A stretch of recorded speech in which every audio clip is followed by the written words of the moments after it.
Bonjour à tous, bienvenue sur traitementpourtous.net pour cette nouvelle vidéo. Aujourd'hui une petite innovation, c'est que je ne vais pas être tout seul pour vous parler. J'ai le plaisir de rencontrer François Daen. Bonjour François. Bonjour.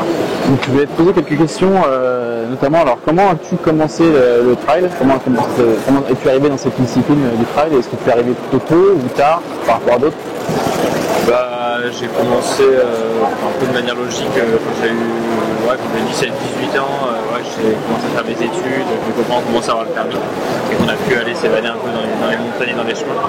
Je faisais de l'athlétisme avant ça et c'est vrai que ça a été plus logique pour moi d'aller m'amuser dans les chemins et dans les montagnes dès que j'ai pu un peu y aller les découvrir. D'accord. Donc ça a commencé il y a une douzaine d'années.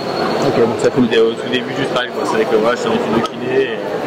Quand j'ai commencé, ça devait être la première ou la deuxième édition du UTMB, donc voilà, c'est vraiment le tout début. Donc moi j'ai commencé avec des gros 50, 40 km, et puis petit à petit à monter un petit peu sur du plus long.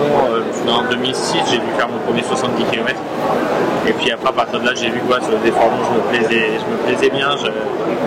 Il y avait quelque chose qui me plaisait dans cette aventure. Ouais, en fait, tu y allais étape par étape finalement. Je suis allé étape par étape, et puis de 2006 à 2010, on va dire, j'essayais de faire une grande course par an, sans forcément en faire plus. Et puis après en 2010, j'ai commencé à progresser un petit peu, à optimiser un petit peu mes performances. Et j'ai essayé de faire ça de manière un peu plus raisonnée. D'accord. Et alors justement, là, on arrive en fin de saison. Est-ce que chaque année, en fin de saison, est-ce que tu essaies de tirer un bilan un peu pour voir un peu les côtés positifs, les côtés négatifs, ou les points améliorés, s'il y a encore des points améliorés chez toi qui arrivent à tout gagner, les courses les plus exceptionnelles? C'est sûr que chaque fin de saison, je prends toujours un gros mois de repos au moins où je coupe complètement. D'accord. Donc c'est vrai que pendant ce mois-là, c'est aussi le mois où j'en profite pour aller discuter avec les gens, j'en profite pour faire un peu le point sur ce que j'ai aimé dans ma saison, sur ce que j'ai pas aimé, à quel moment je me suis vraiment amusé, tout ça. Et c'est vraiment en fait là-dessus que je construis mes autres saisons, plutôt que de savoir est-ce que j'ai été fort, est-ce que j'ai été mauvais. À la limite, il y a des fois vous êtes fort mais vous prenez aucun plaisir, vous trouvez la course nulle, donc à la limite on s'en fiche d'avoir été fort. Et c'est plutôt en fait sur quel projet, sur quelle course je me suis amusé, où ça a vraiment été pour moi des bons moments. Et comment faire pour essayer de reproduire ça sur d'autres courses ou sur les mêmes courses avec la même motivation l'année d'après. Donc c'est vraiment essayer de construire mes saisons en me disant sur quoi je vais être motivé pour aller m'entraîner, pour aller me donner pendant 24-30 heures. Qu'est-ce qui va me motiver aujourd'hui, qu'est-ce qui peut faire que je trouve du plaisir et j'arrive à être performant sur ce genre de format. Et donc c'est vraiment essayer de se servir de la saison qu'on a faite pour essayer de rebondir sur la saison d'après. C'est pas toujours évident. Quand on suit des gros objectifs, on se lance dans sa saison on va dire à fond. Et finalement la saison elle se passe, et puis en plus si tout se passe bien dans la saison derrière, qu'est-ce qu'on va aller améliorer, qu'est-ce qu'on va aller rechercher. Donc c'est vraiment un mois où il faut réfléchir à qu'est-ce qu'on a envie d'aller faire après. Et alors je pense qu'il y a plein de gens qui se posent la question, c'est comment est-ce que tu fais toi, parce que il y a des trailers professionnels qui font que ça à longueur de journée de s'entraîner, et toi tu as justement la particularité d'avoir entre guillemets 3 vies. Tu as une vie familiale, parce que tu as une femme, des enfants, tu as une vie sportive de très haut niveau, et à côté de ça tu as encore une vie professionnelle. Donc comment tu arrives à jongler avec ces 3 vies, à t'organiser? Est-ce que tu as un secret particulier pour arriver à faire ça? Après c'est comme je dis, c'est vraiment ce mois de novembre-décembre là où j'essaye de m'organiser un petit peu.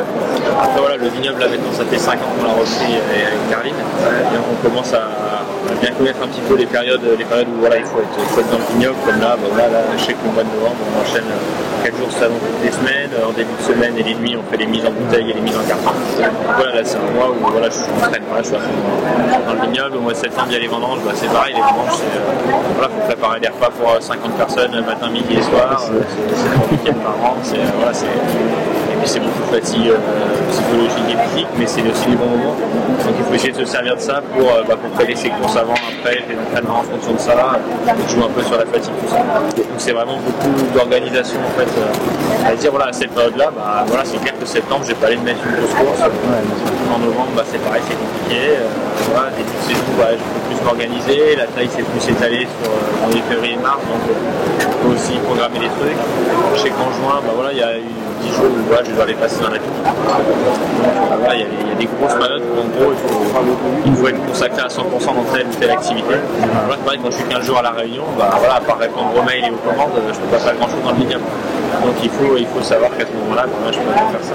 Donc quelque part, tu organises un peu ta saison aussi avec le boulot à côté. En fonction de ça, en fonction des objectifs familiaux aussi, voilà, on essaie de se garder un peu du temps à Cannes, de partir un peu aussi à Cannes. Maintenant, voilà, Sarah a 3 ans, elle a attaqué l'école cette année, donc voilà, il faut aussi organiser un peu. Voilà, c'est plein de petits moments qu'il faut essayer de bien combiner, parce que sinon ça devient vite la contrainte, la galère, avec le plaisir. Il faut vraiment se poser pour organiser ça, mais bon, c'est sûr qu'au quotidien, c'est pas facile. Alors juste un petit à titre d'information, quand tu es en période d'entraînement, ça représente quel volume par semaine de course à pied? En fait, chaque semaine est vraiment différente. J'ai une semaine qui est pareille, l'hiver c'est pas du tout de la course, c'est plutôt du ski jusqu'au mois de mars. J'essaie de garder un petit footing par semaine, parce que si je fais pendant le Beaujolais, ça va pas y aller. Mais c'est vraiment différent. Avant les ultras, je fonctionne un petit peu par bloc, j'essaie de préparer en fait le corps à pouvoir assimiler ces blocs. Donc je sais pas, on va dire, on va préparer une diagonale, on va dire que voilà, un mois et demi avant, je suis à 10-15 heures d'entraînement par semaine. Et puis après, je me fais peut-être pendant 3 semaines où je vais être autour de entre 18 et 30 heures, on va dire maximum. D'accord. Et puis après, les 15 jours avant la course, je redescends vraiment à entre 5 et 10 heures selon l'envie et la forme pour réarriver vraiment les choses. Chaque semaine est complètement. D'accord. Et bon, je t'embête pas plus longtemps. Pour terminer, est-ce que tu aurais 3 conseils que tu pourrais donner à quelqu'un qui voudrait se mettre dans le sport en général, mais dans le trail, dans ta spécialité, et pour progresser sans se faire mal et en continuant de prendre du plaisir en permanence? Ouais, déjà d'essayer d'écouter. Vraiment d'écouter son corps, d'essayer d'apprendre à connaître son corps, donc d'aller chercher un petit peu ses limites, mais d'aller chercher un petit peu, écouter un petit peu de soi, des sensations, tout ça, parce que dans le trail, on est quand même sur des efforts qui sont un petit peu plus longs que ce qu'on a l'habitude de faire, sur certains triathlons aussi. Mais c'est trois disciplines différentes, donc on peut pousser plus intensément. Sur le trail, il va y avoir des moments où il faut vraiment essayer d'écouter les signaux de son corps pour se nourrir, pour gérer son allure, pour tout ça. Et en fait, plus on va se connaître, moins on aura besoin de facteurs externes et mieux ça ira pour progresser, pas se blesser et surtout se faire plaisir. Et puis voilà, bien choisir aussi ses objectifs, qu'est-ce qu'on a envie de faire, qu'est-ce qui est possible. Ouais, ça sert à rien de se dire, moi je vais faire un ultra alors que j'avais couru de ma vie dans 6 mois. Je pense que aussi c'est faisable, mais derrière on ne pourra plus parce que ce sera correct. Donc vraiment essayer de se dire, voilà, c'est quoi mes projets familiales, professionnels, c'est quoi mes objectifs, qu'est-ce qui est faisable au jour d'aujourd'hui ou pas. Et puis voilà, il y a les progressifs.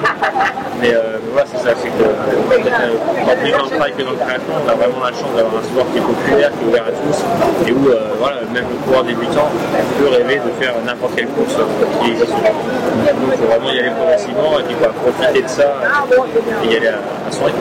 Ok, je te remercie, c'est très sympa. Donc voilà, si vous avez aimé cette vidéo, vous pouvez toujours cliquer sur j'aime et la partager, et vous pouvez vous inscrire aussi avec le petit lien qui va s'afficher dans le coin à la newsletter pour avoir toutes les informations. À une prochaine vidéo, merci.